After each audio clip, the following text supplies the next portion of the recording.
ఒక మానసిక నిపుణుని దగ్గరికి తన పిల్లవాడిని తీసుకెళ్తే ఒక మావటివాడు ఒక ఏనుగుకి పుట్టినటువంటి చిన్న పిల్లని ఏనుగు నుంచి దూరంగా ఉంచి పాలను మాన్పించాలని చెప్పి ఒక చెట్టుకు కట్టేసిండు. ఆ చెట్టుని లాగడానికి దానికి ఎన్నో రకాలుగా ప్రయత్నం చేసి చేసి చేసి అలసిపోయి ఇక నా వల్ల కాదు అని విరమించుకుంది. పెద్దయిన తర్వాత ఆ చెట్టుని లాగేసేంత శక్తి ఆ ఏనుగుకు వచ్చింది.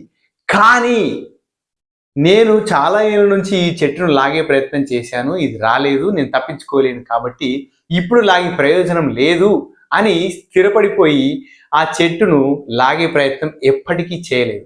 అలా మన మైండ్ని కంట్రోల్లో ఉంచుకోవడం, మన మైండ్ని ఒక విధంగా కోడ్ చేయడం ద్వారా మన మైండ్ని పూర్తి స్థాయిలో మార్చుకోవచ్చని ఆ మానసిక నిపుణుడు తల్లిదండ్రులకు సలహా ఇచ్చాడు.